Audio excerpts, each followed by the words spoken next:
Wrestling fans of the internet, welcome back to another episode of Linwood Wrestling Legends. I'm your ever faithful host and color commentator John Adams, and if you love wrestling as much as we do here at LWL, then you gotta hop on that main line. As always, we are coming to you live and direct from an abandoned warehouse in Linwood, and we have got quite the card for you tonight. We've got some sweet tag team action, a long-awaited rematch, and not one but two championship titles on the line tonight. But first, a little something different. But first of all, Ozzy Osbourne, this one's for you. Thank you for your life-changing music, and Godspeed to Valhalla, O Prince of Darkness. So without any further ado, and in loving memory of Ozzy Osbourne, let's go check out that first match right now. Folks, we just got a really interesting addition to our women's roster. Grace Mutibo comes to us from the Congo, and they have got a really interesting wrestling scene there. The Congolese wrestling scene is a cross between professional wrestling and local witchcraft, and there's nothing like it anywhere else in the world. Given how many of our wrestlers are already practitioners of dark sorcery, I'm not really sure how I feel about it, but that's why I keep a white witch on the payroll. She'll be making her debut tonight against everybody's favorite little firebug, Brandy Dixon. So let's go see what she's bringing to the table.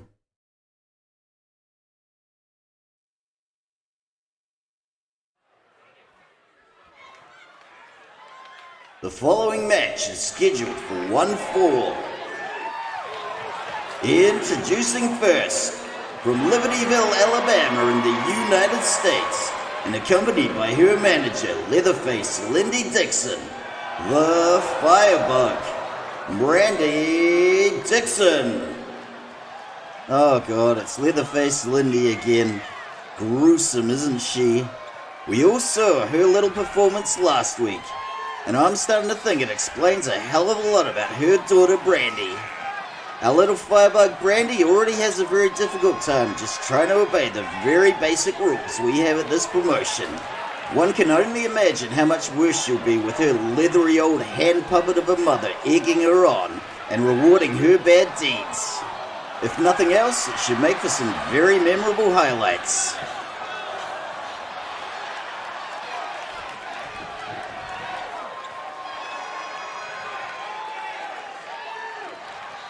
And her opponent, from Kinshasa in the Democratic Republic of the Congo, the Leopard Woman, Grace Mutibo. Besides the interesting and unique Congolese style of wrestling, Grace Mutibo is bringing a little something else to the table. If you've never heard of a clandestine West African society of assassins known as the Leopard Society, I highly suggest you do a deep dive. If you're a true crime buff like me, it's a fascinating case. While Grace Mutibo claims not to be affiliated with the Leopard Society, wink wink nudge nudge, if I should happen to turn up dead looking like I've been mauled by a large cat, I think we all know where to start looking. So I'd like to say for the record that I have no beef with the Leopard Society, and Grace, I hope you and I are cool. But I probably should let you know that I overheard Kimberly Sullivan and Jonesy saying some horrible stuff about the Leopard Society. You might want to look into that.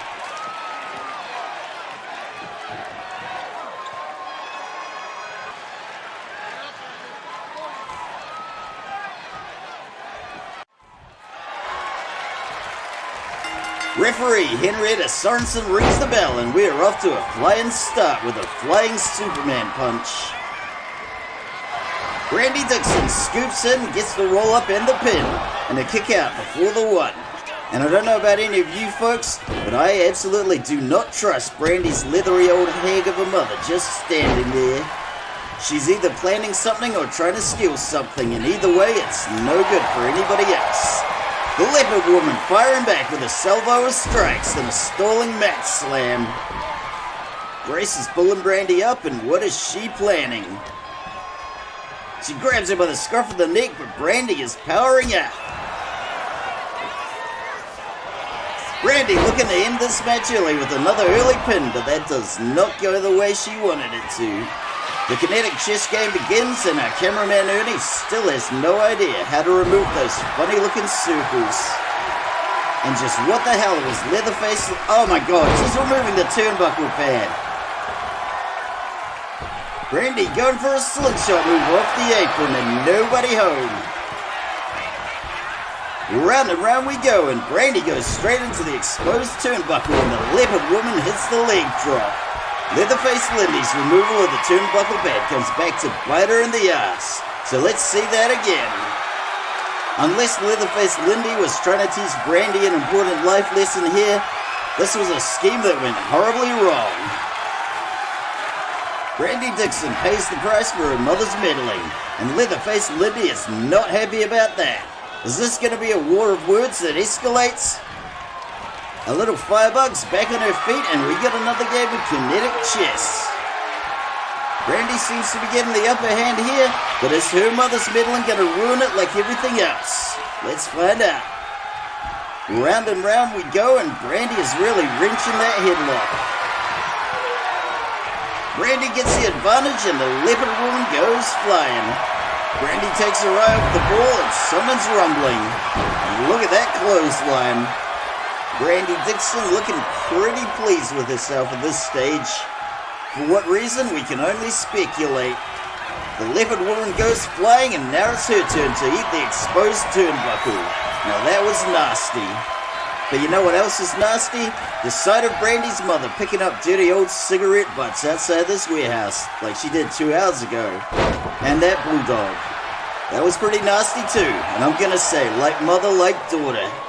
Folks, there's no other word to describe what we're seeing here now. Nasty. Well, there probably are other words, but I'm a commentator and not a thesaurus.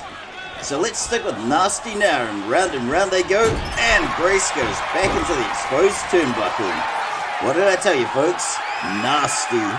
Brandy Dixon's walking ashtray of a mother must be absolutely delighted seeing sights like this. Let's see if the leopard woman can rally and mount a comeback. And that springboard attack missed horribly, nobody home. And that's how Mama Dixon does all her shopping at other people's houses when there's nobody home. Into the corner again, but this one's got a pad, and oh my god, are we going to see an avalanche? Oh, that was just straight up disappointing. You can do better, Brandy. Not much better, but marginally better. And look at this, now Mama Dixon wants in on the action. Oh, for God's sakes, did she throw a pool cue in the ring? Referee Henrietta Sorensen is going to have her hands full dealing with Leatherface Lindy's nonsense. Brandy Dixon bringing the cheap heat and clocking Grace with a soccer kick to the back. Referee Henrietta Sorensen is so busy putting out all the small fires. Oh, look at that, hoedown. At least I think it was a hoedown. Could have been a hootenanny. Brandy posting up on the middle rope and daring the leopard woman to get back to her feet. The firebug has been running roughshod for most of this match. Oh, until now. Grace has got an opening, so let's see what she can do with it. Boom! Arm breaker. The leopard woman has had enough of Brandy Dixon's nonsense, so here's a few rattling shots to the old cranium. No bueno para mi cabeza. The tide is turning, and this looks like it could be big. Good gravy! 1, 2, kick out after the 2, but nearly a 3. Let's see that again. Folks, what you're seeing here is one of Grace's signature moves, the Borfema ritual. And how cool is that? Grace Mutibo is coming back swinging, and this is what we all came to see. And now she's removing the turnbuckle pad. Is she about to give Brandy a taste of her own medicine? Oh, Brandy kicks out. And Brandy is looking a little too high and mighty for someone who lies about being pregnant to get out of trouble. Grace goes flying into another exposed turnbuckle, and what a bumpy ride. The leopard woman has eaten a lot of exposed turnbuckles tonight, but I'll take that any day of the week over the mayonnaise sandwiches Mama Dixon made for Brandy growing up. And oh, look at that, Leatherface has exposed another turnbuckle. Who saw that coming? Brandy bringing the shots to the breadbasket, and she drops the leopard woman to the canvas. Grace crawls to the corner, but can she recover from this battering? The slugging continues and Brandy desperately wants to impress her leathery old mother with this casual brutality. I wish I could say I was shocked at this display, but I am a jaded veteran who's seen some stuff, man. There's very little else that could possibly shock me. Good gravy! To Brandy Dixon just trying to set her opponent on fire. We gotta see that again. I take back what I said, folks. I was shocked by that, but not really surprised. Just as well it didn't go as planned and the leopard woman seems unharmed. But is that really what we want for this promotion? Hey, come see our wrestlers set each other on fire. Oh, look at that, diving hammer fist. Grace posts up on the middle rope, and boom goes the diving knuckle sandwich. Grace is getting some revenge and taking the boots to Brandy after that disgusting display. You all thought I was exaggerating about fire safety around Brandy? Well, I just got vindicated. Cowabunga! Look at that elbow drop. Can she get the pin? 1, 2, 3. Grace takes the win. Congratulations to the leopard woman. Let's go take a look at some highlights. We saw a whole lot of dirty tricks on the part of Brandy and her leathery old handbag of a mother. And it's a miracle that Grace came through it, let alone prevailed. I don't think I've ever seen anyone eat that many turnbuckles and still take the win. So Grace has obviously made us some strong stuff. We might not have seen every trick in the leopard woman's arsenal yet, but we saw a whole lot of promise, and I for one can't wait to see how she goes in this division. I would say that Brandy and her mother should be ashamed of themselves for their conduct in this match, but I don't think shame is a concept familiar to either of them. This probably isn't the first time Brandy Dixon has tried to set another human being on fire, but it's certainly the first time I've ever seen it. Thankfully, we don't need to call the burn unit tonight, but that's something we gotta keep an eye on in the future. So congratulations to Grace Mutibo on her first win here at LWL. I can only hope this victory has slaked her bloodlust and that she won't have to take anything out on plucky color commentators who are just doing their job when you really think about it. This Linwood crowd are definitely liking what they're seeing, so let's see if she can keep up the momentum in her next match. So to all you wrestling fans out there who want feline-themed wrestlers but you think Las Gatas Callejeras are too wholesome, behold, Grace Mutibo, the Leopard Woman. So in summary, I have no beef with the Leopard Society, and if any wrestlers show up looking like they've been mauled to death by large cats, I don't know nothing about that.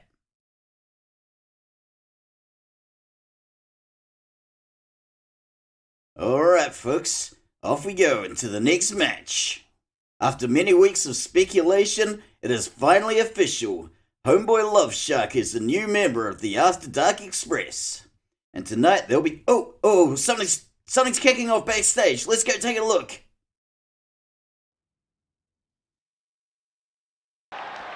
Good gravy! Athena Kanakarides is being jumped, and who is this masked assailant? And is this what it looks like backstage at LWL? I wouldn't know because our general manager Todd Sorensen says I'm not allowed to... Oh my god! What could possibly be the reason for this vicious shovel beatdown? Is this somebody's attempt to take the Amazons out of tonight's triple threat tag match? And who could possibly be behind it? As much as I'd like to blame Kimberly Sullivan, she's just not tall enough and she prefers sharp objects. But folks, this is some really dirty pool we're seeing here. The Greek goddess has barely had the chance to defend herself, and this is just deplorable. I guarantee dollars to donuts, this is somebody's way of thinning the competition for tonight's triple threat tag match. And finally, Athena is getting a few shots in. But make no mistake, this behavior will not be tolerated and it will not go unpunished. We will scour the video footage, we will talk to suspicious people, and we will beat people with phone books and bags of oranges in the interview room to elicit confessions, if that's what we have to do. I've just been informed that we don't have an interview room here at LWL, so the porta potty backstage that all the wrestlers share is just going to have to suffice. It's not an ideal situation, but if that's what I have to do to find the culprit or culprits behind this heinous attack, it's a sacrifice I'm willing to make. Oh my god! Athena goes through the table. There's no way she can compete in tonight's triple threat tag match after that. This is just horrible. Oh my god. Oh, ye gods, can we even show that? That is wrong on so many levels. How are we supposed to keep this show good, clean, family fun when stuff like this is happening backstage? Whoever this cowardly masked assailant is, they should be absolutely ashamed of themselves. This is disgusting. I am sickened and appalled by this display. And needless to say, because nobody else wants the job, I nominate myself as lead investigator on this case. I will turn over every rock and stone and abuse whatever authority I have.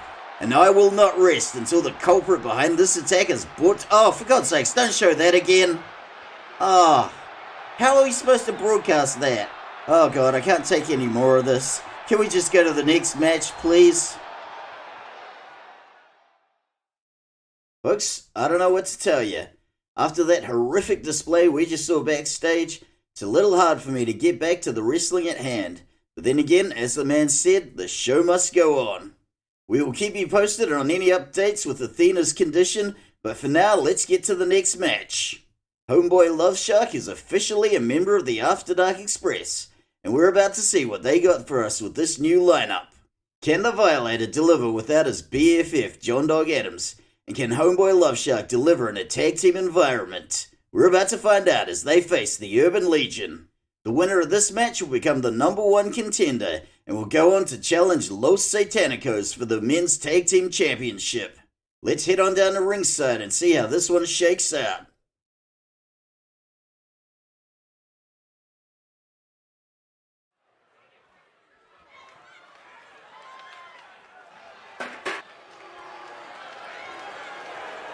The following tag match is scheduled for one fall. Introducing first, from Linwood, Christchurch, here in Aotearoa, and accompanied by their manager, Jim Cornette, Homeboy Love Shark, and the Violator are the After Dark Express. Well, I gotta say, I'm a little concerned about that much pyro in this abandoned warehouse. That was one hell of an entrance.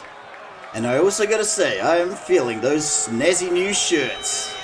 It's anybody's guess how Jim Cornette tricked the Violator into wearing any kind of shirt. So this is something you don't see every day, folks.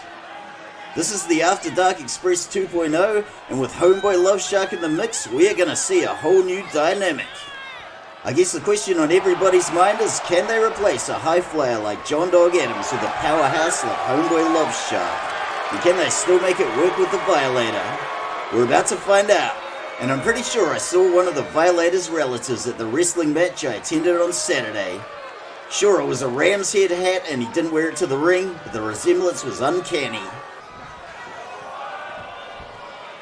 And their opponents. From Chicago, Illinois in the United States, Marcus Antonius and Hannibal Barker are Urban Legion. For Urban Legion, the After Dark Express are the last rung on the ladder before they can take another shot at the title and face Los Satanicos again. Tonight they're facing off against two absolute powerhouses who will be coming at them with brute force. So it would behoove Urban Legion to pick their shots and use a little strategy. Not telling them what to do, just throwing it out there. If they want to come back with brute force, well, that'll make for some great highlights too.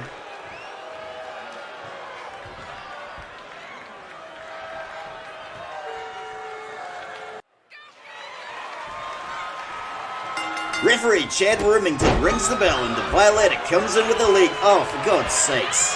Has he still not learned the rules of tag team matches? We have tried explaining using hand puppets many a time, but it just doesn't seem to be sinking in. It might have worked against the Thin Blue Line, but it could be costly against the Urban Legion, and there goes the falling axe handle. But I gotta say, I'm a fan of the Violator's snazzy new duds. Anything is better than that nappy. I guess he had to wear it until he learned. 1, 2... Oh, Urban Legion kicks out after the 2. The Violator is dominating this early match, and he makes a tag to Homeboy Love Shark. Love Shark runs straight into a dropkick from Marcus. It's a tumultuous start for homeboy Love Shark, and now he eats a stand-up enziguri. Marcus makes a tag to Hannibal, and this match just got real. And by that, I mean real bad for homeboy Love Shark, because there is nothing playful about the way Hannibal Barker wrestles. Love Shark is taking a vicious beating, and I can't help but remember the many times I advised my good friend homeboy Love Shark against a career in wrestling. Hannibal takes to the top rope and he patiently stalks his prey. Homeboy Love Shark avoids the falling amethyst and shoots back with a shotgun dropkick. There's still time for Love Shark to make his kids think he's cool as Hannibal goes into the ropes. And boom goes the one-handed snatch spine buster. As always, Jim Cornette uses pizza to both reward and punish his wrestlers. And whether it's Hell Pizza or Domino's tonight, I hope he gets a lot of it, because these two can sure put it away. Boom goes the clothesline and Hannibal goes out of the ring. Love Shark going topside. Love Shark is about to make Hannibal pay. And boom goes the second story falling axe handle. And just for the sake of workplace safety, do we know where Love Shark's asthma inhaler and blood pressure pills are? Well, I would always advise somebody with the myriad of health problems that homeboy Love Shark has against wrestling. He is a very stubborn man. The Violator grabs Hannibal and feeds him back into the ring. Love Shark hoists Hannibal by the waist and tosses him about like a sack of oats. Although why one would do that with a sack of oats, I have no idea, but I'm not here to judge. Whatever floats your boat, folks.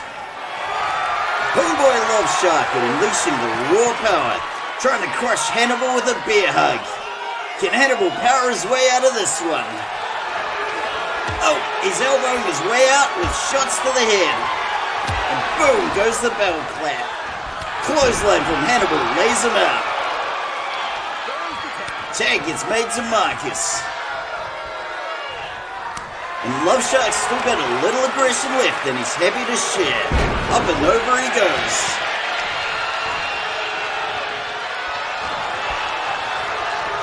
Marcus gets whiffed into the corner and after taking a shot from the Violator, goes down like a sack of oats. Tag gets made to the Violator. Goes down like a sack of oats? The hell does that even mean? It's officially clobbering time and the Violator has showed up to work early. Some lovely kisses to all the fans in the crowd there. And I gotta say, the new After Dark Express are doing much better than I thought they would. Marcus goes into the corner and oh no, tag is denied. The Violator bounces them off with his big quivering buttocks. And here comes that fisherman pile driver that's broken the backs of so many. Marcus Antonius desperately needs to make the tag, but is the Violator gonna let him off so easy? Marcus punching out. The Violator gets knocked off balance with a well-placed dropkick. And there's another. Marcus firing back with a few shots, but it's going to take much more than that to put a dent in the Violator's armor. The Violator hoisting Marcus up by the waist, and boom goes the suplex. The Violator's got him right where he wants him. And where he wants him's into the corner, and we are going to see some sweet teamwork. Marcus going up on the shoulders into the electric chair, and boom goes the Avalanche Bulldog from homeboy Love Shark. Let's see that one again. This is a tag move better suited for a smaller, more high-flying partner like the Violator used to have. But credit to Love Shark for showing that girth and a lack of flying skills are no barrier. Hannibal enters the fray. Now it's his turn to get a beatdown from homeboy Love Shark. Marcus rolls out of the ring, and we may be seeing the tide turn in this match. Hannibal back on his feet again. Love Shark hoisting him up, and oh my god, are we gonna see it? Oh yeah, there's the military press and the drop. Behold the devastating raw power of homeboy Love Shark. Body splash from the middle rope crushes Hannibal onto the canvas. Can he get the pin? One. Kick out after the one. Hannibal Barker looking the worse for wear and clinging to the ropes for support. Love Shark scoops him up. And boom, goes the two-pointer, straight into the ropes, nothing but net. Tag is made to Marcus. We got the roll-up into the pin, and can he get it? One. Kick out after the one. Homeboy Love Shark rolling out of the ring, and Marcus Antonius is in hot pursuit. Love Shark scoops him up into the cradle, and boom, look at that beautiful fall-away slam. Oh God, what are you doing, Love Shark? Leave the disc alone. Why ruin a perfectly good match? Oh, thank God. Just a reminder that, as always, I am hiding under the commentary disc. And I really hope I don't have to go in the hidey hole this week. Almost suffocated last week. Can you get the pin? One. Kick out after the one. We've yet to see any high-flying acrobatics from Marcus Antonius, but this match is still young. Look at that stiff right hand laying him out. Marcus begging Homeboy Love Shark not to waste him with his impressive wrestling skills, and he takes advantage of the distraction. Homeboy Love Shark laid up in the corner. This could be bad. Oh, for God's sakes, that was incredibly cheap. How's Love Shark supposed to walk to the porta potty after that? You didn't think about that, did you? Marcus goes up and over, and that was a reversal if ever I've seen one. Marcus is laid out on the cardboard, and Love Shark tags him with a second-story elbow drop. That is a whole lot of momentum, and now he's going on the barricade. Oh, goes for the splash, but nobody home. That was quite the embarrassing blunder. But on the other hand, Love Shark's got a lot of padding to soften the impact. Now he's going back ringside. Devastating right hand sends Marcus to the canvas. Marcus Antonius laid up at the corner, and I think we all know what's coming. Oh yeah, we are gonna see it. Boom! Three-pointer into the turnbuckle. That was a brutal move. Let's see that again. Despite the fact it's been 30 years and 100 kilos since Love Shark played basketball, he can still hit the three-pointer when the mood takes him. But is it going to be enough for the pin? Let's find out.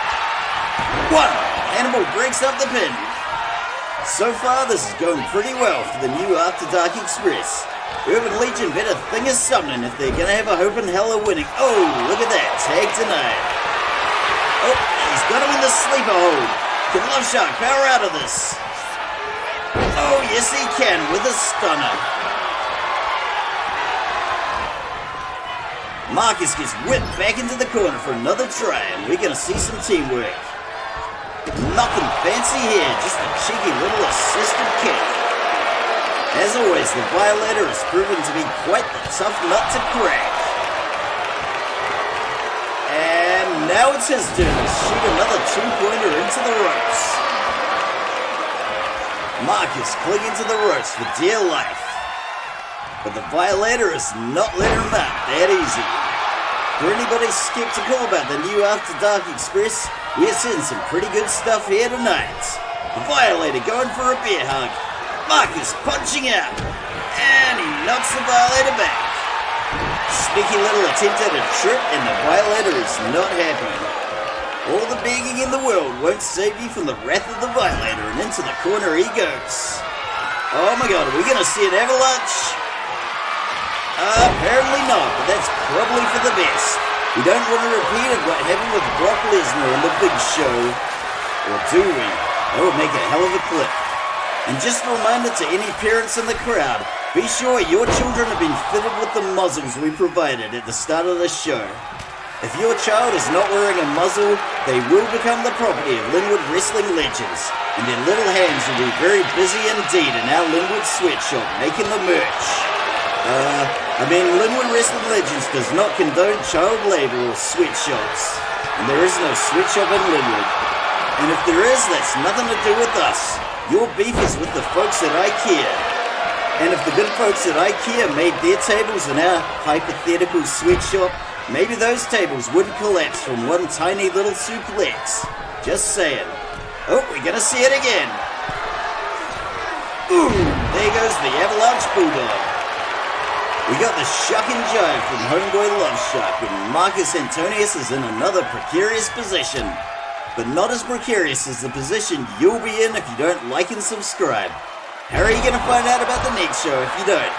Marcus hits the edge of the apron and Love Shark breaks out the sweet dance moves. I hate to count my chickens before they've hatched, but this is looking really bad for Urban Legion. And it's about to get worse. Ow! Ooh! Look at that devastating 1-2 with the apron being used as a weapon. Let's check that out again. This 1-2 buckle my shoe combination is a devastating 1-2 punch. It's guaranteed to rattle the spine of even the stiffest competitors. And a skinny guy like Marcus is really gonna feel it. Homeboy Love Shark looking for his asthma inhaler, but it's not there, dude. I've got it here with me under the desk for safekeeping. Marcus slips in the nick of time. We got the handspring. Oh, look at that. That was stunning. I can best describe that move as a two-legged Pele kick. And I'm pretty sure Pele had 2 legs. Otherwise, he wouldn't have been a very good soccer player. But I'm pretty sure he only kicked with 1 at a time. Love Shark goes up and over, and Marcus is looking to make a comeback. Can he pull it off? Into the corner, Love Shark goes. The turnbuckle is being used as a weapon, and Love Shark is getting absolutely railed into it here. Boom, there he goes. And another one. And we got the tag. I think we're going to see something really good here, folks. Boom! That was the Ghetto Blaster, Urban Legion's signature tag move. Let's see that again. This one's not quite as cool as Skull and Bones by the Motor City Machine Guns, but it's a pretty good move nevertheless, and is it going to be the one to do the damage? Let's find out. 1, 2, Violator breaks up the pin. I can't believe I'm 15 minutes into a tag match without mentioning the Motor City Machine Guns, but I guess I'm a little off my game. Hannibal's got some sweet Muhammad Ali shuffling, and boom, we have just seen some devastating boxing moves. 1, 2, 3, Urban Legion take the win! Let's go check out some ringside highlights from this match. While the After Dark Express dominated a lot of this match, Urban Legion managed to come in at the end and snatch victory from the jaws of defeat. There's still going to be a few kinks to work out with this new lineup of the After Dark Express, but with the management of Jim Cornette, I am confident. The previous After Dark Express had a kind of Asterix and Obelix dynamic, and that worked. But this new dynamic is like Obelix and Chief Vital Statistics, so it's not going to work the same way. But as long as you've got Getafix the Druid, in this case Jim Cornette, brewing the magic potion, then I think things will go swimmingly in the end. But with this loss, I'm sorry to say that the boys will have to suffer the indignity of having to eat Dominoes tonight.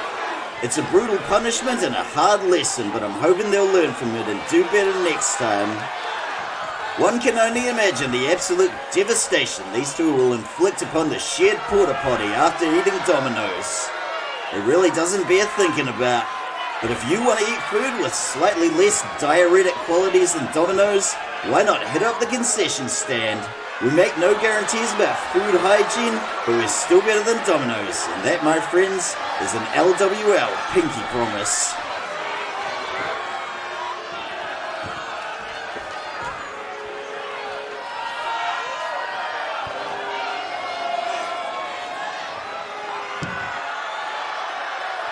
Congratulations to Urban Legion on turning the tide and snapping up the victory tonight. I, for one, am looking forward to that rematch with Los Satanicos.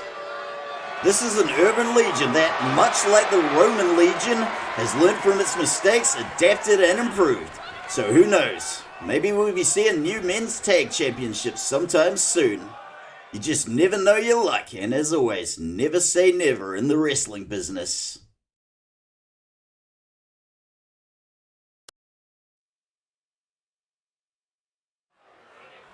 Here comes Tessa Hatcher from the Amazons, and I know what she's gonna say. And don't worry, homegirl, I got you back. John the commentator is on the case, and he will get to the bottom of this act of malfeasance.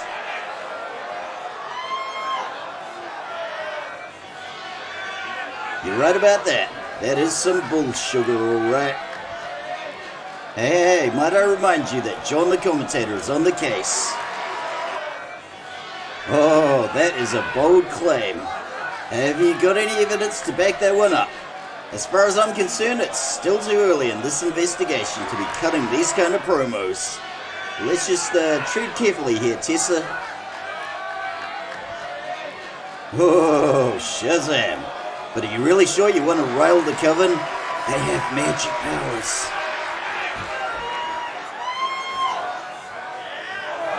Oh, who saw that coming? And here comes Helena. Oh, snap. An allegation like this was never gonna go unchallenged.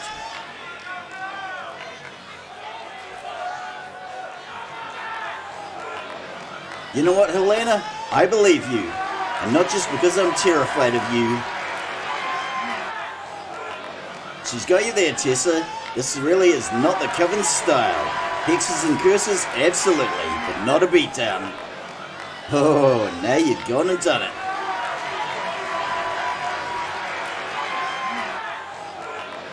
Whoa, what did I tell you wrestlers last week about the steel cage and promising steel cage matches? Oh, for God's sakes. Well, I hope you're happy, Helena. You just promised a steel cage match that I'm not sure we can deliver. As we say in the wrestling business, you are selling wolf tickets. And guess whose job it is to throw all this together? At least I don't have to build a cage from scratch again. Now I gotta say that this next match here, now this is a rematch that I think a lot of us wanted to see. As you may remember, Fernanda Cavalera had her first match here at LWL against Nikita Kalishnikov. The two of them developed a mutual respect and admiration, and they have become good buddies since. They both spent the last couple of months taking on different challenges, and finally things have come full circle. Although they've gone on to share many wholesome activities on each other's Instagrams, alas, there can only be one number one contender. Whoever wins this match will challenge La Madrina for the Women's World Championship next week. I dare say this will be a case where both competitors find out that nobody hits harder than your best friend. This one's been a long time in the making, so without any further ado, let's go ringside and see a rematch.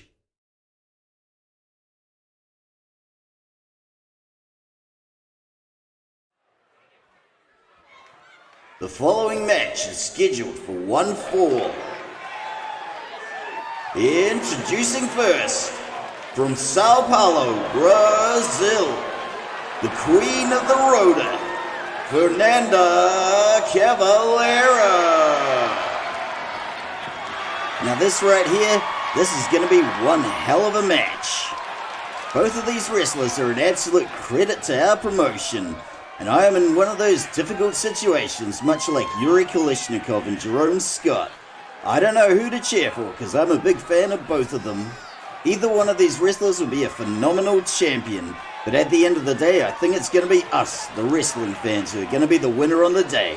And by us, I mostly mean you guys, because I'm the one that had to work my ass off to make all this happen, and this is just the fruits of my labors.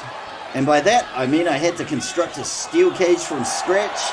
I have to keep an eye on Home by Love Shark's asthma inhaler, and apparently now I'm heading up an investigation into an assault backstage. This is way more than I signed on for when I took the commentator gig, but we do what we must to keep the show going. And her opponent, from the former Soviet Union, the prototype, Nikita Kalishnikov. I gotta say, I'm really feeling this new look the prototype's got going on. As you may be aware, some of our wrestlers' tattoos went walkabout lately, due to incompetence beyond this promotion's control. As you can see here, we sent Nikita back to the tattoo parlor to get that dirty Russian prison ink touched up. And she's got a snazzy new haircut to go with it. I'm pretty sure the mechanical eye is new too, because it doesn't look like a factory standard. But this is all what I'm talking about, folks. Because our general manager Todd Sorensen is too cheap to hire stylists, barbers or tattooists, Keeping these wrestlers looking their snazziest has become one of the many jobs I don't get paid nearly enough for.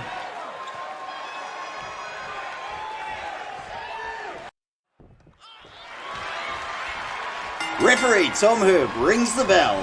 Fernanda comes in and we got some evasions, some rolls, and a kick to the back of the head which knocks the prototype down. But don't get too comfortable there, Fernanda. Your work's not done yet. Here comes another game of kinetic chess. And I'd just like to remind all you folks in the audience, if you do not have a toilet concession card, you will not be admitted to the toilet. You should have thought about that before you ordered the extra large Diet Coke.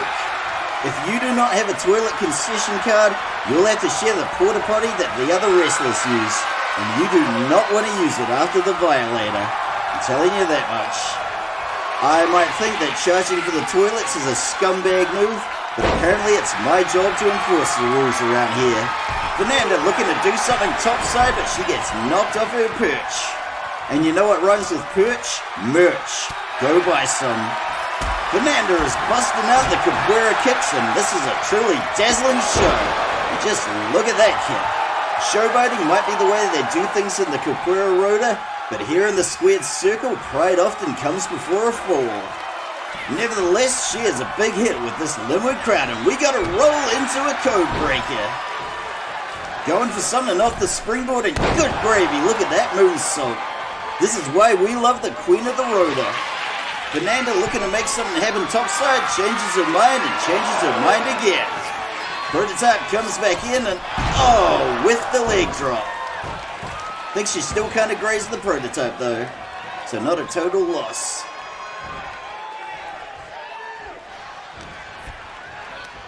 Into the ropes and up and over the prototype goes. Oh my god, that was crazy! Oh, but there's more to come. Booyah! Look at that moonsault from the springboard. We gotta take another look at that. And look at this. We got a sunset flip powerbomb from the second story. And if that weren't enough, here's a moonsault from the springboard. The Queen of the Roda is absolutely bringing her A-game tonight. Fernanda's absolutely feeling the love of the crowd, and look at that standing moonsault. We're starting to see a volley of strikes from the prototype, and let's see if she can turn the tide back.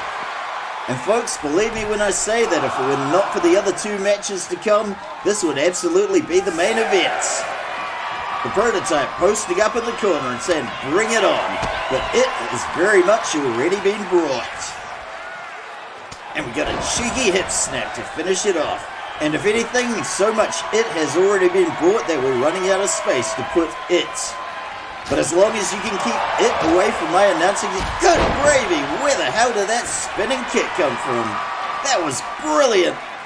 The prototype has seen Fernanda's A game, so she bought an A+ game, and this is escalating quickly. Folks, this is going to be another one of those matches where I lament the fact that all our matches can't be this good. Oh my god, I love that move! That was amazing! We gotta see that again. I am a sucker for a good Pele kick, and if you put a backflip on that bad boy, you got a winning combination. We are seeing the prototype in rare form tonight. She is locked and loaded. It's almost as if the new haircut and the tattoo touch-ups have given her magic powers. That's totally gotta be it, right? The prototype gets Fernanda by the scruff of the neck and puts her on the ropes. Good gravy, what a reversal. If anybody out there is playing that drinking game where you take a drink every time I say good gravy, I'm going to do my best to make sure you got a good buzz on by the time the main event comes around. Can't you get the pin? 1! Kick out after the 1. Back on her feet and Fernanda goes for the handspring, but nobody home with the Pele kick. And oh, will you look at this. The prototype is putting those technical skills to work and going for the leg lock. She is stretching her out. For a high-flying opponent like Fernanda, any damage to the legs can be very catastrophic. The barrage of strikes continues, and oh good brother, look at that. We got a snazzy backflip into a suplex. And now the prototype's showing some love to the good people of Linwood. handspring into a back elbow, and Fernanda goes down. Nikita Kalishnikov going topside. And she wants her opponent to be on her feet too. She looks like she's psyching up for something big, and here it comes. Boom! Falling code breaker. Is this going to be enough for the pin? Let's find out. 1, 2.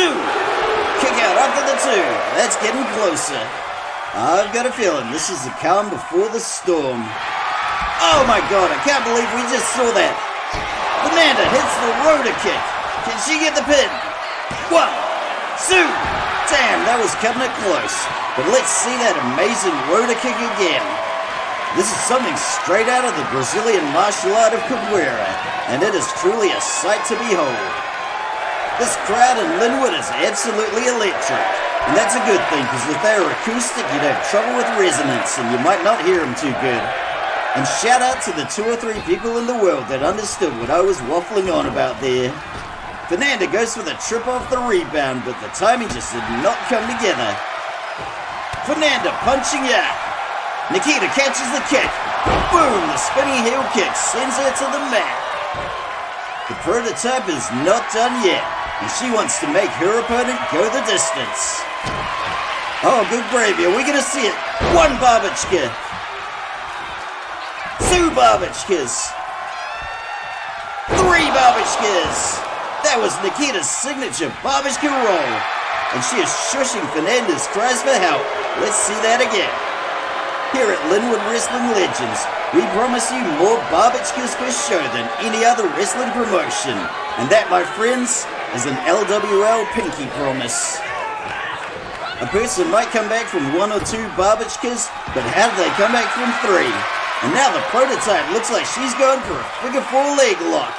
Can she make it stick? Fernanda is powering out. Cheeky punch to the face breaks the submission.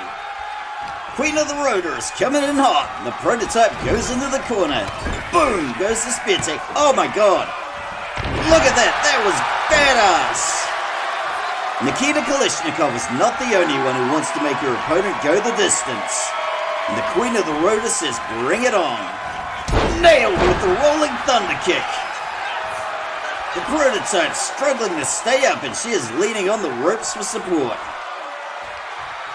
Oh, good golly, Miss Molly, are we seeing another one of these sweet sunset flip powerbombs? I think we are. And as always, ladies, please stay away from the desk. I say that as a big fan of both of you. Fernanda hitting the ankle lock and going for the crank, and I think I heard a couple of bones snap. So far, this match is everything we hoped for and then some. And we are going back ringside. And oh, look at the height on that moonsault, but nobody home. Prototype coming in from behind. We got a bit of a whip, and off the ropes she goes, and off the apron with a drop kick. Kalishnikov off the top rope again, and good believing, look at that second story elbow drop. It was spilled out to the cardboard again, and oh no, what are you doing, Nikita? I thought you were cool. Oh, thank God. If I didn't make it clear before, ladies, please leave my desk alone. As far as I'm concerned, this is already a 5-star match. Trashing the desk high. Oh, I felt that. Come on, ladies, was that really necessary? Wouldn't you rather take this one back ringside where you can, get a pin? Oh, thank God for that. What the hell is the prototype doing? Nikita better hurry back, otherwise this one's gonna end in a count out. What the hell is she doing? Oh my god, are we gonna see another second story sunset flip powerbomb? And Fernanda resets the count, saving this match. That was dangerously close to a count out, and that would have been anticlimactic. Fernanda Cavalera hitting the knee lift into the Poison Rana. This one's gotta go back ringside soon. I really didn't want to mention this, but if this match ends in a count-out, this Linwood crowd is gonna riot. That's exactly what happened last time. Oh, into the steps. If this desk I'm hiding under can't take one of the Violators' claw slams, then I guarantee it's not riot-proof either. You'll be doing me a huge personal favor by taking this back ringside, and thank God for that. We got a kick and a capture, and why the hell is that person in the audience holding up an empty blue sign? Who benefits from that? Look at that hip toss. Boom goes the 5-knuckle shuffle. And how much has either wrestler got in the tank at this point? We may only be 12 minutes in, but this already feels like an... Oh, look at this. Round and round and round we go. And scooped into the pin. 1, 2. Kick out after the 2, but we're nearly at the finish line. Whichever way this goes, we have seen truly stellar performances. Oh, look at that. Rolling thunder kick.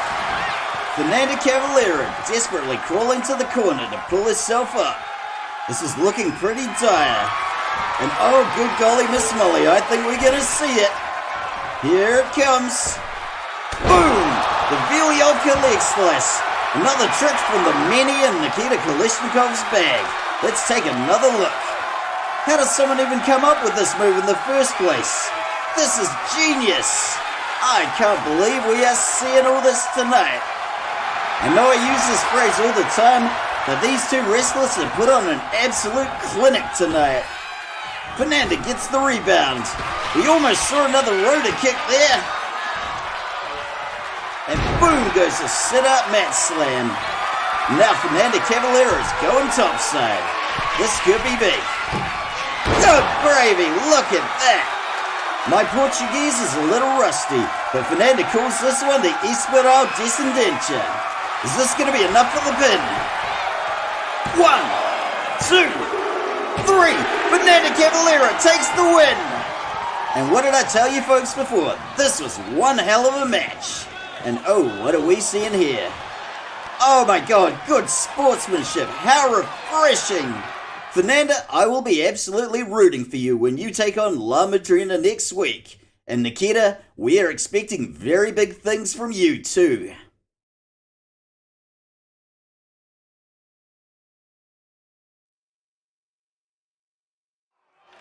Oh crap, that's Alonso Constanzo, head of Sector Del Muerte.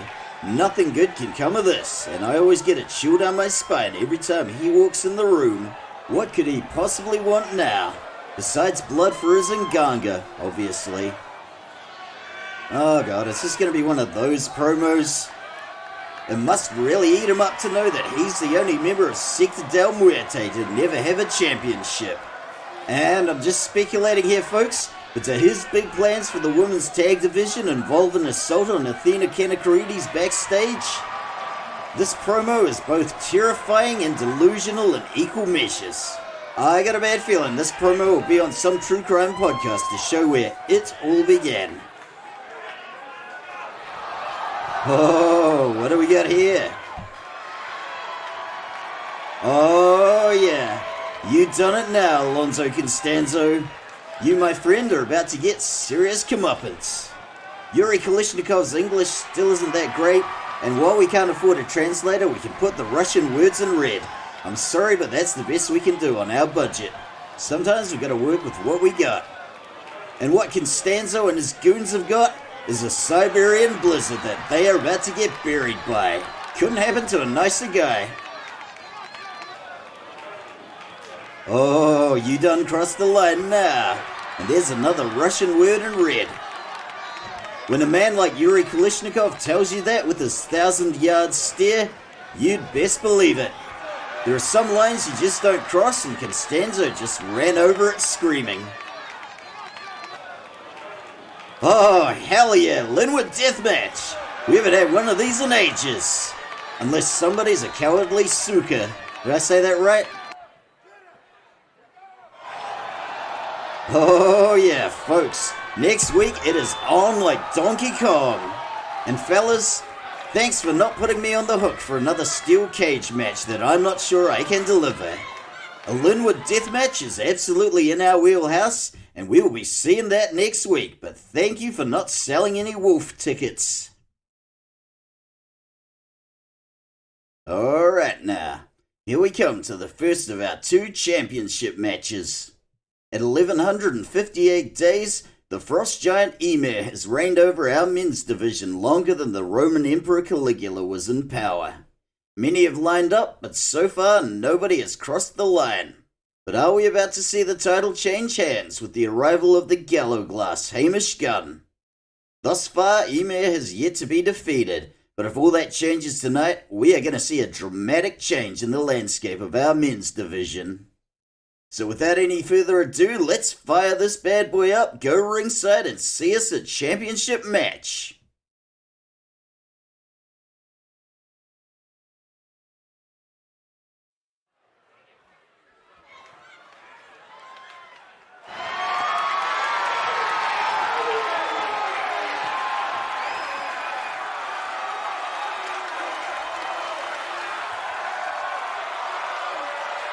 The following LWL Men's World Championship match is scheduled for one fall.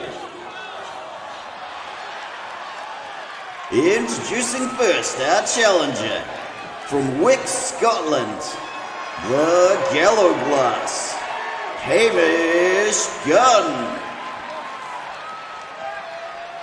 Just between you and me, what we've been seeing tonight here on LWL Mainline is much better than anything on Raw or SmackDown.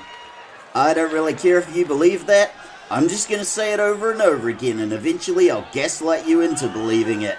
If I say it often enough, it'll only be a matter of time before you're watching SmackDown with a Linwood Knight sign in one hand and a Violator hand puppet in the other. And oh yes, we have Violator hand puppets for sale at the merch table. But back to the match at hand. This is the most important match in the Gallo Glass's career, so one only hopes he's bringing his A-game. This match is really going to show what he's made of, and we'll see for ourselves whether it's the stuff of champions, which to the best of my knowledge is carbon, like all the other life forms on Earth, but it's a superior quality of carbon.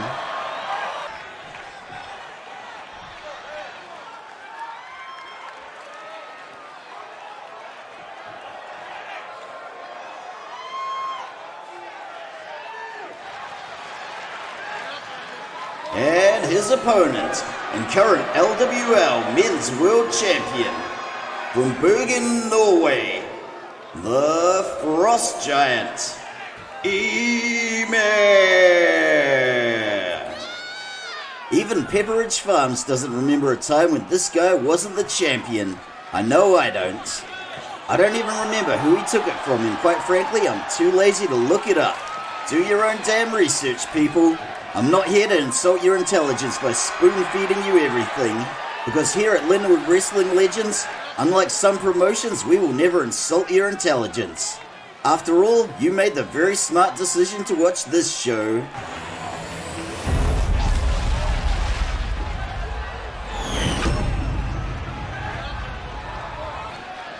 Once again, I'd like to take a minute and call attention to the amazing championship belt that my dog Jesco made. As a fur parent, it fills me with nothing but pride. And just to make this match extra special, we've got Zeka Jeremiah Best Jones as referee.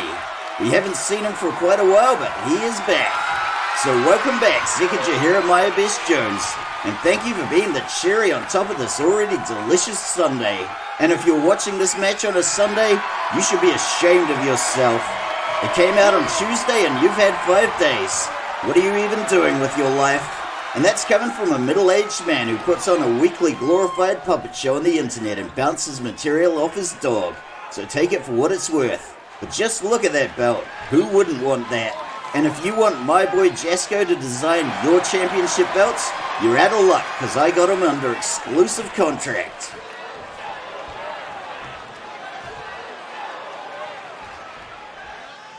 Referee Zeka Jeremiah Best Jones rings the bell. Champ comes in with a clothesline. And good gravy, look at that counter.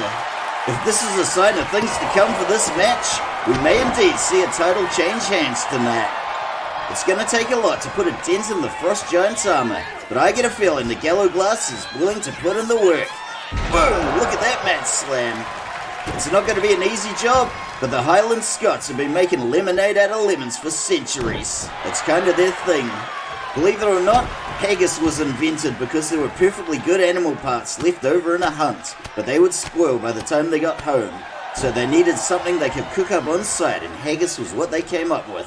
Well, so the story goes, but we're seeing a lot of back and forth already between the champ and the challenger. The Gallo-Glass takes the rear mount, and here come the clubbing forearms.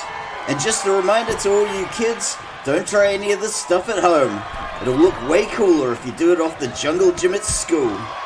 Hey Ernie, you think they're gonna cancel us for that? Better play it safe, I guess. But what if the kid who wants to try this at home goes on to be the next Bret the Hitman Hart? If we tell him not to, we're screwing over the next generation of wrestlers. Not on my watch.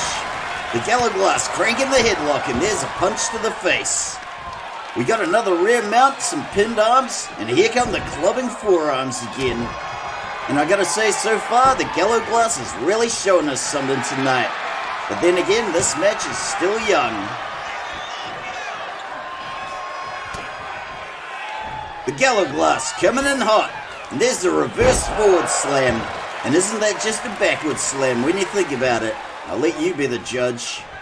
We have yet to see the Frost Giant put up any serious resistance, and into the corner he goes. Ooh, into the turnbuckle. And boom! Shoulder hits the pole. The Gallo-Glass is absolutely smothering him. And if the champ doesn't think of something soon, he won't be the champ for much longer. Oh, look at that! Death Valley Driver! And a few cheeky slaps to the face. And we just answered the age-old question, what does a Scotsman have under his kilt? Thankfully, underwear. I really wish some of our other wrestlers would take a cue from that. You wouldn't believe how much we've had to blur out. Champ going for a kick, and he gets caught and reversed into a dragon screw, and look at that falling elbow. The Gallo-Glass is absolutely fired up, and the champ rolls out of the ring to safety. Hamish Gunn takes to the top rope, and here comes the champ back into the ring. Gallo-Glass goes for a shoulder tackle, but nobody home. Although I think he might have just grazed the champ a little. Referee Zekajahira Best Jones walking in a strange zigzag pattern, but apparently that's how the cool kids do it these days. This crowd is rude and lick it up, and I've never seen so many inebriated children. Oh my god, we gotta see it! Boom, there it goes, the caber toss. Hamish Gunn's signature move. That was badass. Play it back, Ernie. Good people of Scotland, you sacked the city of York before, but now you got Hamish Gunn to help you, and he could probably do it with a well-placed one of these. Not telling you what to do, just throwing it out there. Is it going to be enough for the pin? 1, 2, ooh, kick out just before the 2. It's going to take a lot more than that to break through the ice of the Frost Giant. Ymir firing off some stiff slaps with those ridiculously big hands. The Gallo-Glass getting his head smashed into the canvas over and over. But just look at the size of those hands. Those are Shaquille O'Neal hands. And what I wouldn't give to see the Frost Giant and Shaquille O'Neal going at it. But if we can't afford to hire the Motor City machine guns like I wanted, I don't think we have Shaquille O'Neal money. Into the turnbuckle, face first he goes. The Gallo-Glass crumpled up in the corner like a piece of paper. And we are seeing the Frost Giant roaring back to life. Good gravy, that really took the wind out of him. And if you've been playing the good gravy drinking game, maybe you should have a glass of water, because I don't want your health on my conscience. Another Death Valley Driver. And some more cheeky slaps to the face. The Frost Giant is just showing off. But if he wants to keep that belt, he better be all about his business. Frost Giant comes running in with a flying neck breaker. And look at the momentum behind that. That is a lot of weight to get sandbagged by. Oh, good gravy, we're gonna see it. Snap, crackle, and plop. That was one of the champ's signatures, so let's see that again. This backbreaker, neckbreaker combo, he calls the Lindisfarne neckbreaker, and it's a brutal one. I have never been to Lindisfarne, and as exciting as it does sound, I hear it's actually really, really boring. But while I'm on the subject, shout out to the 22% of you apparently watching from the UK. I don't know anybody from the UK, so I'm guessing you're all Cockney Pickpockets fans. Unless you're watching this from Scotland, in which case, your boy is doing it right now. And he just took a crossbody. If you're watching this from Wales or North Ireland, I'm sorry we don't have anybody on the roster to represent you at the moment. But you never know your luck. Gallo-Glass goes up and over the rope. Champ's revving up. And boom goes the shoulder charge, knocking him off the apron. The Frost Giant takes the top rope and we're about to see a lot of 40 call go flying. I believe that's the national dish in Norway. Boom, look at that body splash. Did I pronounce that right? 40 call? I believe it's some sort of mutton and cabbage stew. If it were me doing a body splash, I'm not sure what Linwood dish you would substitute. I don't know, that's a lot of greasy fast food to go flying. That just doesn't sound right. But speaking of dishes, the Gallo Glass absolutely ate that ring post and I think it hurt him bad. But you know what hurts me bad? People who don't like and subscribe. And you wouldn't want to do that to me now, would you? We're seeing a whole lot of lockups, but not a lot coming from it as they're both jockeying for position. We got a break in the lockup and good gravy will you look at this. A tombstone pile driver. You can almost hear the Frost Giant saying, "You got me, brother." If that reference doesn't make sense to you, just think about who else passed away this week. The Gallo Glass is starting to look battered and bruised, but he is nowhere near done. Referee Zeka Jeremiah Best Jones becoming translucent, and we've really got to stop our referees from doing that. The Gallo Glass is firing up, and he is putting the dents in the Frost Giant's armor. Good gravy, look at that. That was one hell of a bump. Let's see that one again. While this move may look identical to Ogadai Khan's Wayway Power Bomb, the Gallo Glass insists that it's called a Haggis Bomb, which is the worst goddamn name I've ever heard in my life. So it's completely different. And I'm sorry Hamish Gunn, but I am not calling that move a Haggis Bomb. I'd like to leave this show with some dignity tonight, for once. Boom goes the 5-knuckle shuffle, because 4 knuckles just ain't enough and any more would just be weird. The Frost Giant going under the ropes and oh good brother, look at that tilt-a-whirl slam off the rebound. That was a thing of beauty. We are finally starting to see some cracks in the Frost Giant's armor. But the Gallo Glass has still got to go the distance, so it's not done yet. And what the hell are you doing, Ernie the cameraman? Nobody needs a close-up of the Frost Giant's elbow. If we keep seeing camera shots like that, you are going to be back filming autopsies so fast your head will spin. And you gotta love that fighting spirit from the Gallo Glass. Oh my god, another Death Valley driver. And a few cheeky slaps. There's still some life left in the Frost Giant, so let's see if he can turn the tide. Ymir looks like he's taking his time, setting up for something big. Boom! A devastating headbutt from the Gallo Glass sends him to the canvas. We got another lockup and into the corner. Oh, he bounced off, but the Gallo Glass is not done. Back into the corner with you. Oh my god, are we gonna see an avalanche? Oh, you know how much I love a good avalanche. Boom! Look at that! An avalanche fall-away moonsault slam. Who knew he had it in him? We gotta see that one again. The Gallo Glass is really showing us something tonight. Even if he doesn't take the win, this is gonna go down as one of the best matches of his career. The crowd is absolutely blowing the roof off this old warehouse. There's an attempted crossbody and a counter. And can he get the pin? 1, 2. Oh, kick out after the 2, but we are getting so close. Sometimes the best thing a referee can do is not get in the way. And Zeka Jeremiah Best Jones has done an amazing job of that. Face first into the turnbuckle, the champ goes, and oh my god, we're gonna see another cable toss. Boom! That had to be devastating. Can he get the pin? 1, 2. Oh, kick out after the 2, but so close. Victory seems within his grasp, but how much more is it gonna take? The Frost Giant is desperately hanging on, but how much more fight has he got left in him? Into the ropes he goes and boom goes the flying knee. Can he get the pin this time? 1, 2. Oh, another close call. The Gallo Glass presses on, undaunted. Oh, what do we got here? He's going for the Steiner recliner. And just look how badly beaten both of these wrestlers are. Just look at all that blood.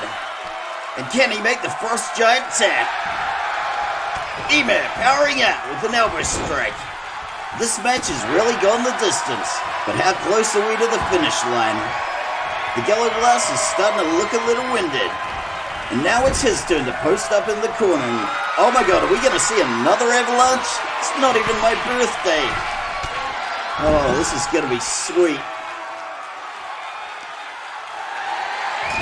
Boom! Shalak-lak boom! Look at that superplex. The champ's still got plenty of fight left in him, and hopefully enough to keep this match going. The Galleglass comes running in, and he is looking to bring this one home, but he gets intercepted by a spear. We are seeing the closest the champ has ever gotten to losing his title, and he is not about to let it go quietly into that good night. Last couple of matches, we've seen him get pushed further and further out. Good gravy! He just brought down Mjolnir, Thor's hammer. That is a brutal move. Let's see that one again. If you need to bring down the world serpent Jormungandr, just give him one of these, although you may die later from the poison. But is Mjolnir going to be enough for the pin? 1, 2. Oh, so close. But seriously, what other wrestling promotion has Norse mythology, dark sorcery, and faceless injustice collectors? I can only think about 2 or 3. The Galleglass getting the scoop, and where is he going to take the Frost Giant? Face first into the turnbuckle pad, that's where. Galleglass smothering the Frost Giant in the corner. And just remember, you can't spell smother without mother. Just ask Principal Skinner. Is this going to be enough for the pin? 1, 2. Oh, another close call. We have seen so many close calls already, and this match could still go either way. The Frost Giant slowly crawling to the corner, and if he knows anything about Hamish Gunn, this could very well be his undoing. Oh, shoulder tackle and another shoulder tackle, and down he goes. The Galleglass threatening to break him in half, and now he's revving up, and there's a big boot. We got a volley of stiff strikes from the Galleglass, and boom goes the dropkick that lays him out. The champ's back on his feet, and he is returning the favor with stiff strikes of his own. The Frost Giant slipping the ropes to the apron, and what is he planning? Oh my god, look at those welts on his back. And we got a bit of a back and forth, and back in the ring you go. Back into the corner, the Frost Giant goes. And good gravy, I think this third cable toss is going to be the one to do the damage. Oh, look at that, hit him square. Can he get the pin? 1, 2. 3! Oh my god, Hamish Gunn has done it! Hamish Gunn has done the unthinkable! Let's go see some ringside highlights from this truly monumentous match. The 1158-day reign of Ymir the Frost Giant has finally come to an end, but my god, what a title reign! It's going to be a long time before anybody beats that record, and who knows if the Galleglass is going to be the one to do it. He is going to have some mighty big shoes to fill with his new title. But as far as matches go, my god, what a match we just saw. Both of these competitors went at it tooth and nail the whole time. They weren't afraid to bleed or put their bodies on the line. This was truly a clash of the titans, and I can't believe I was lucky enough to see it. This is the end of a very long era, and it's a really, really big deal for this promotion. I'll be genuinely shocked if either of these guys can walk tomorrow, but such is the price we pay for the sport we love. And I really got to tip my hat to referee Zekajahira Mayabesh Jones. He managed to keep the action going the whole time and managed not to become the meat in that particular sandwich. So congratulations to our new Men's World Champion, Hamish Gunn, the Galleglass. You just did the unthinkable. Only time will tell if Hamish Gunn can beat the Frost Giant's record. But one thing's for sure, this is an absolute red letter day for this promotion, and for Hamish Gunn's career going forward. Folks, it pains me to bring you this news, but the Amazons will not be competing in this triple threat tag match tonight. After being seen to by our staff veterinarian, Athena Kanakarides is currently recuperating at a local medical facility. Her teammate Tessa Hatcher doesn't want to do the match without her, so the Amazons are out of this race. Rest assured, we are taking this situation very seriously, And as the lead investigator, I am all over this case like flies on crap. Oh, that doesn't sound very reassuring, does it? Anywho, the championship match we're left with is a standard 2 vs 2 tag match. Las Gatas, Callejeras, and the Coven will be competing for the vacant tag team titles. It's not the match we were planning on, but here in Linwood we roll with the punches, no matter how below the belt those punches may be. Sometimes in the show business world, you've just got to stuff 1,000 brown M&Ms into a brandy glass to get the late great Ozzy Osbourne to go on stage. And that is exactly what we're doing. So let's stuff those brown M&Ms into a brandy glass, go out there and do this match for the late great Ozzy Osbourne. Let's go ringside.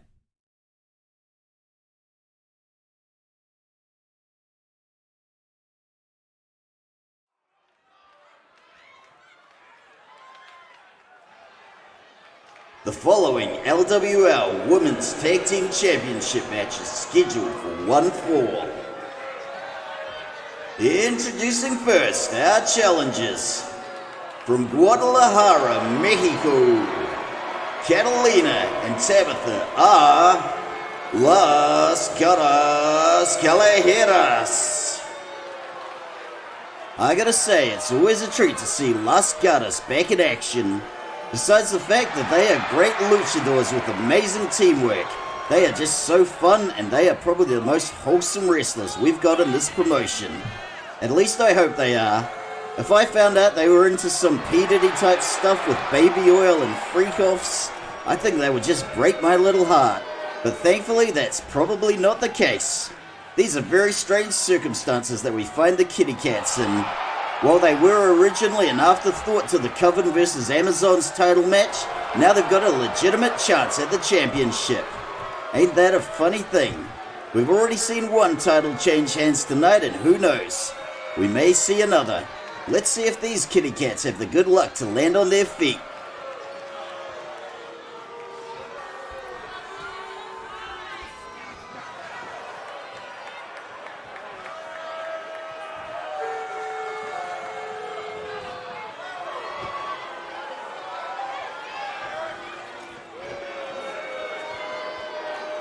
Big ups to the guy with the bring back top dollar sign. This guy gets it.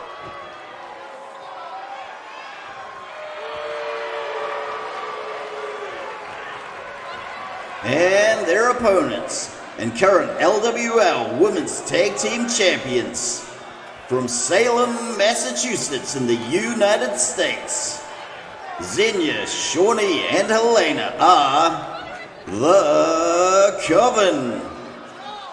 They are vicious, delicious, and a little superstitious. They are the Coven.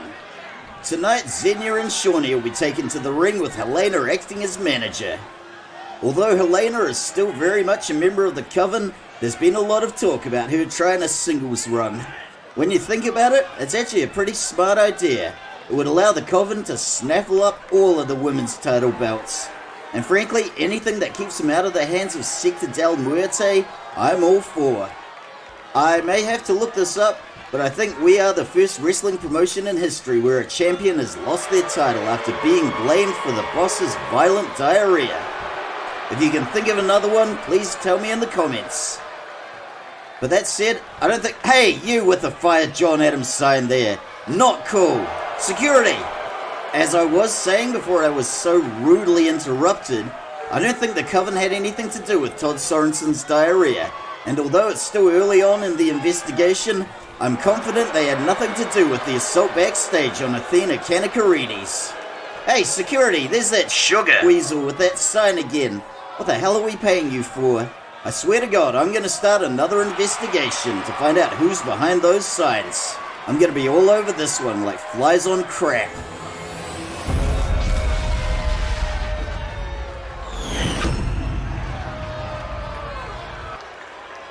We've got a lot of questions here, folks. Are these Fire John Adams signs the work of one lone disgruntled malcontent? Is this an organized top-down conspiracy? Or are we seeing a leaderless movement with several autonomous cells? At this stage, we just don't know. But what we're seeing is a stark reminder that as wonderful as I may be, even I am not immune from the cruel barbs of this Linwood crowd.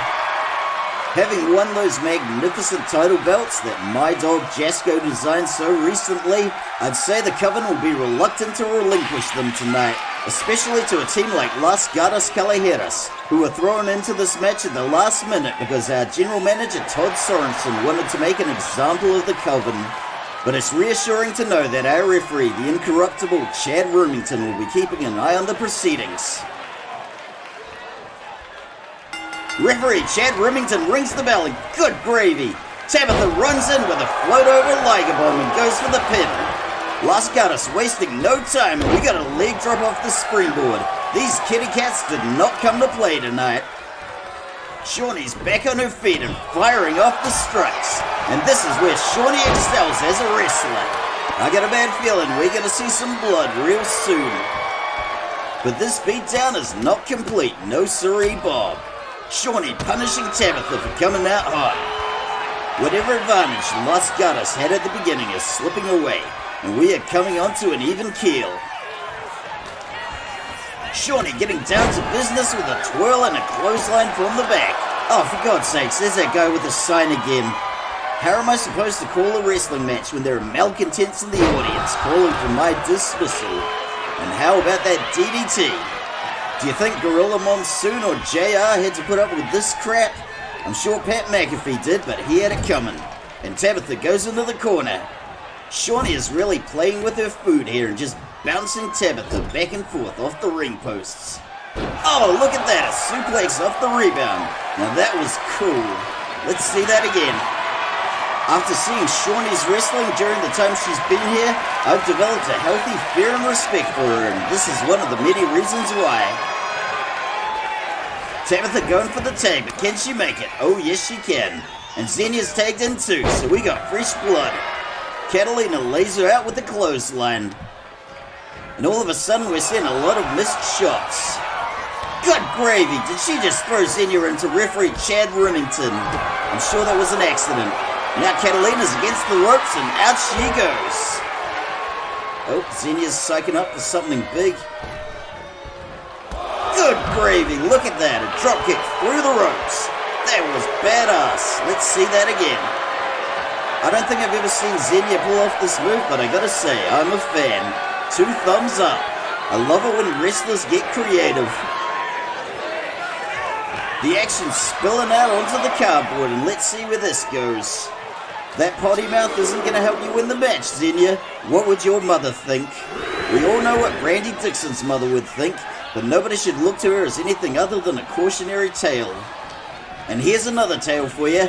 Catalina goes into the corner, and we're about to see some sweet teamwork from the Coven. Yeah, real smooth segue there, John. Oh, look at that, an avalanche bulldog. We saw that one earlier from the After Dark Express, but I gotta say, the Coven make it look much better. Shawnee is fired up, and she is out for blood. Catalina's back in the ring. And into home base Shawnee goes. And now we're about to see some sweet teamwork from 2 of the best in our promotion. This is gonna be good. Into the ropes, Shawnee goes. Down she goes. Oh, look at that. That is delightful. Boom! Shalak-luck boom. But isn't enough for the pin. Oh, kick out after the 1. But let's see that delightful move again. Las Gatas call this move Huevos Verdes con Jamon, which I believe means green eggs and ham in Spanish. But don't quote me on that one. I'm guessing the leg drop is the green eggs and the body splash is the ham. That's the only way that analogy makes sense. It's a quirky name for a move, alright? Boom! Look at that enziguri off the springboard. Down goes Shawnee. Shawnee comes running in with the knee to the face. Tabitha collapses like a sack of green eggs and ham. Wait a minute, that doesn't work. But as far as names go, at least it's a move I can say with a straight face. What the hell am I supposed to do with Haggis Bomb? Oh, Shawnee's got her up in the cradle, and down she goes onto the mat. The curb stomping continues, and won't somebody please think of the children? And by that, I mean all the children who want to try this stuff at home. But I haven't changed my opinion, folks. If we tell kids not to try this stuff at home, where are you going to get the next generation of wrestlers from? Riddle me that. Tabitha getting the hooks in, and she's got the double chicken win. Up and over and into a backbreaker. But I will add this caveat. If any kid wants to try this at home, it's best you practice on a teddy bear instead of your fellow children. Look at that drop kick. For one thing, teddy bears can take a lot of bumps. Oh! And Tabitha just took a big one there. Xenia comes running in and she gets intercepted by Tabitha. Into the corner she goes and she is getting it both ways from Sunday. Xenia comes running in again and this time sticks the flying clothesline. Can she get the pin? One! Kick out after the one. I should also add that some teddy bears are real nasty pieces of work. Any bumps that a kid might inflict, they might have that coming. Xenia coming in from behind and round they go. Boom! Look at that beautiful bulldog. Tabitha is firing back.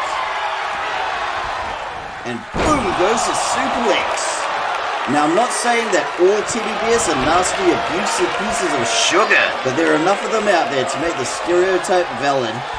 Tabitha is looking a little unsteady on her feet and into the corner she goes.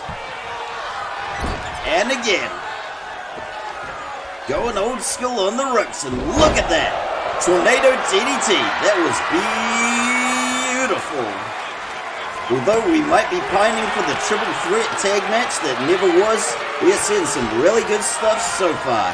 And into the corner Tabitha goes. Tag to Shawnee and we are going to see some sweet teamwork. Oh, drop toe hold. Oh, stomp to the back. Knee to the face.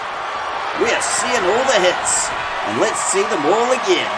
Las Gatas may be the queens of teamwork, but the Coven are no slouches either. Some of the absolute stinkers we've got in our men's tag division could learn a thing or two from all of them. And if you think that was a little harsh, bear in mind that we've got 5 teams in the men's division, and 2 of them are actually any good. We got the lockup again, and now Shawnee is choking the life out of Tabitha. And that looked painful as hell. But you know what's not painful? Giving those like and subscribe buttons a friendly little tickle.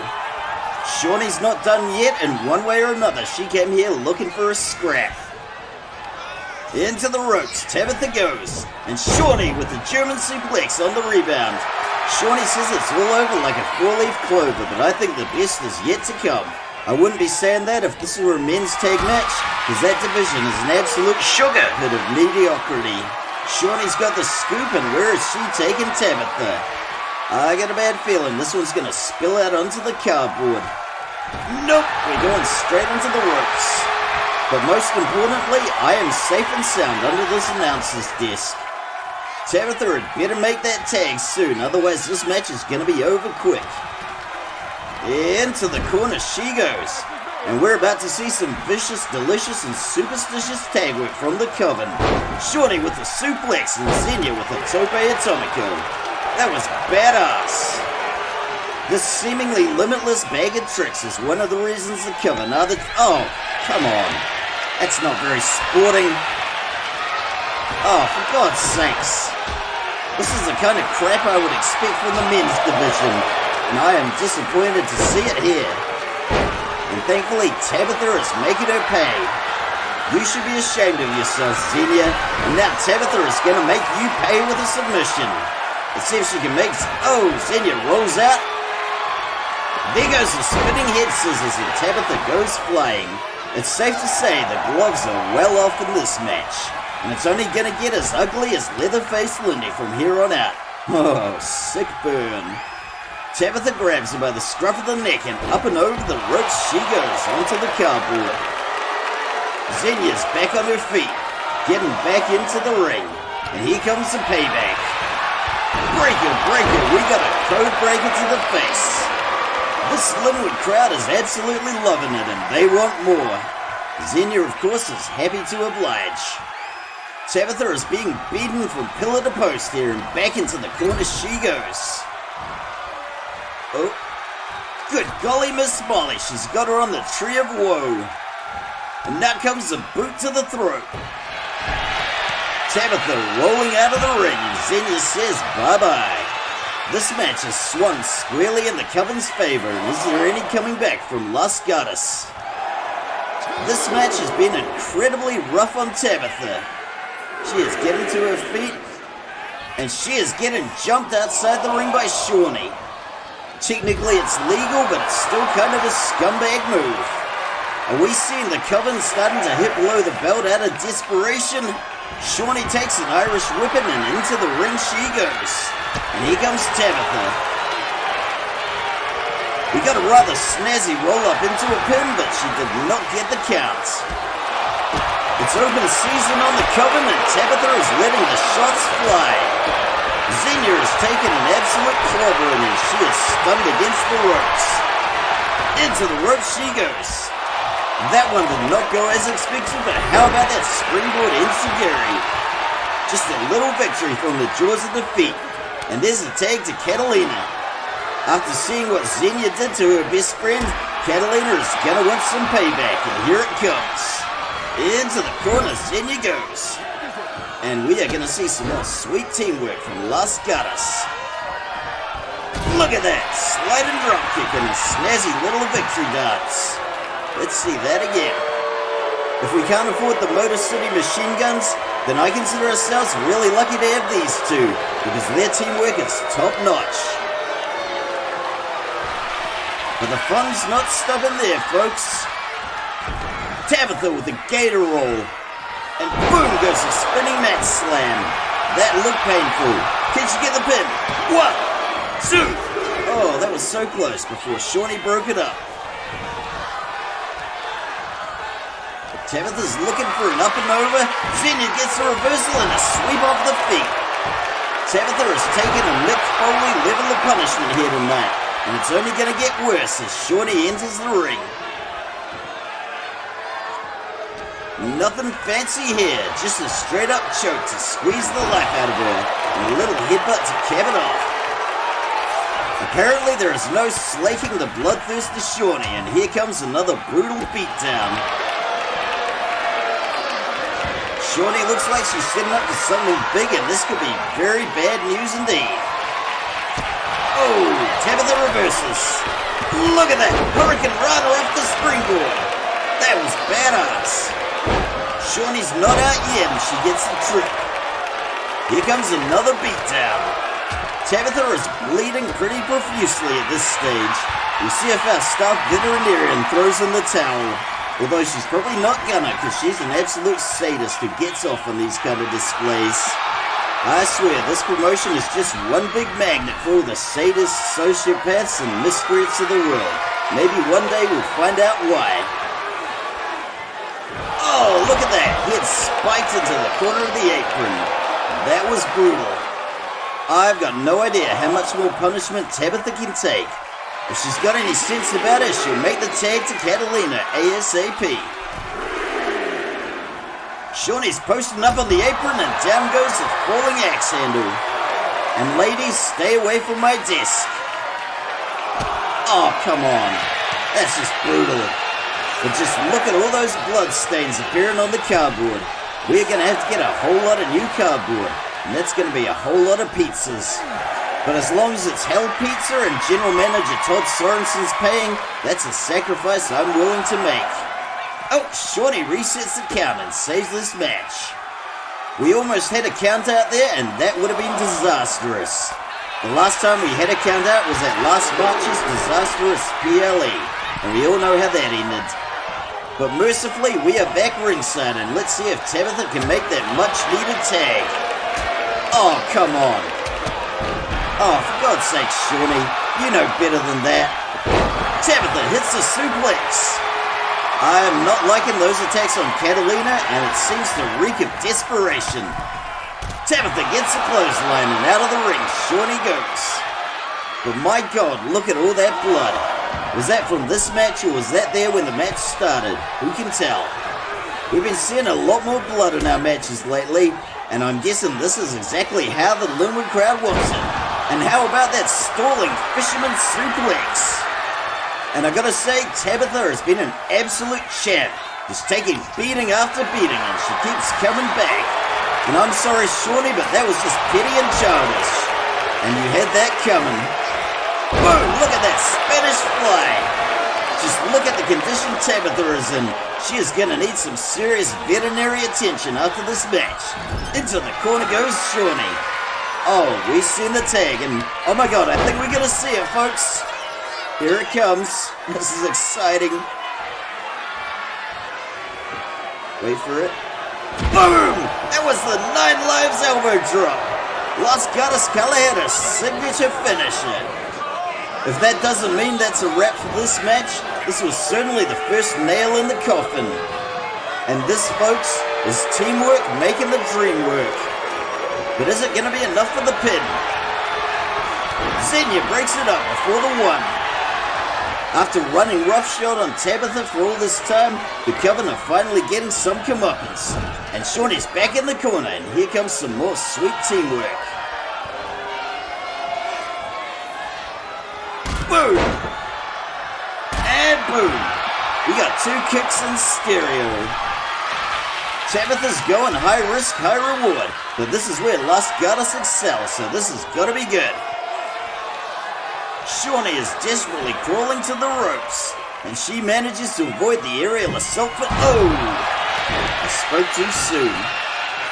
That might not have been a full-blown aerial assault, but it definitely grazed her. And just look how beaten up both of these wrestlers are. This is a match that has absolutely gone the distance, and what the hell is Helena doing? She thinks the better of it and gets out of the ring. Oh, look at that sunset flip powerbomb. Oh, who threw that pool cue in there? Here comes Xenia. We got the lockup. Oh, I've seen this one before, and it is impressive. Just look at that upper body strength. Boom! Stalling package suplex. Dropkick lays her out on the canvas. Who knows how much time we got left in this match, but hopefully I got enough time for another good gravy or 2. Xenia's going topside. Boom goes the elbow drop.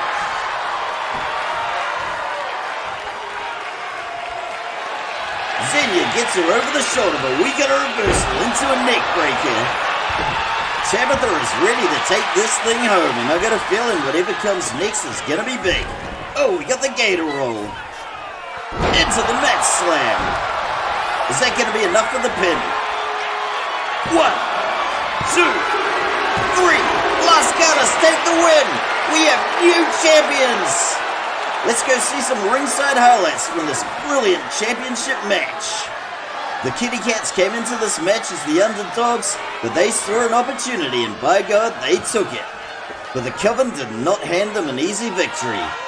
This match truly tested the endurance of all 4 wrestlers, and we saw some amazing stuff. We've seen 2 titles change hands tonight, and this may be the beginning of a new era for LWL. But then again, don't quote me on that. I'm often wrong about these things. But here's something I'm absolutely not wrong about. Las Gatas Callejeras are absolutely the best team workers in our entire tag division, men's or women's. The chemistry and synchronicity that Catalina and Tabitha have between each other is just mind-blowing. It always brings to mind my beloved Motor City Machine Guns. To be fair, the Coven were no slouches on the teamwork front either, but this right here is the standard all the tag teams should aspire to. Everybody loves a good underdog story, and sometimes the underdog is 2 kitty cats from Guadalajara, Mexico. We didn't see a lot of the high-flying acrobatics that Las Gatas are famous for, but their match skills more than made up for the absence. But one thing I've always wondered, did those tails help their balance or hinder it? I'm guessing help. It was something that was forced on them by a former manager in Mexico, but my God, have they ever owned it. Although this may have been a short title reign for the Coven, we can safely say it was a very memorable one. So congratulations to our new women's tag team champions, Las Gatas Callejeras. These 2 kitty cats are absolutely going to be hitting the catnip tonight in celebration. But my God, when did our matches start getting so bloody? It's almost as if half our wrestlers have contracted hemophilia. But then again, hemophilia is passed down genetically, so that's probably not likely. But moreover, although women can be carriers of hemophilia, men are the only ones who get the bleeding. Just ask the Romanovs. Well folks, that time has come again, and that there is all the time we have for this week. As always, I just want to take the time to thank each and every one of you for tuning in, and I hope you enjoyed it as much as I enjoyed putting this shindig together. As always, this is your faithful host and color commentator, John Adams, signing off and signing out for another week. But before I go, I just want to encourage you as always to go out and support your local independent wrestling promotions. I had a great time this Saturday at Unified Redemption, and I'm definitely going to be checking out Blacklist in September. But most importantly, this episode was dedicated to the memory of Ozzy Osbourne. Words can't express how much your music has meant to me, and I think I speak for millions of other fans when I say this. I've been cranking your music for a long time, and I will be cranking it until the day they throw me in the clay too. You will never be forgotten, and your music will continue to inspire countless generations. Rest in peace, Ozzy Osbourne.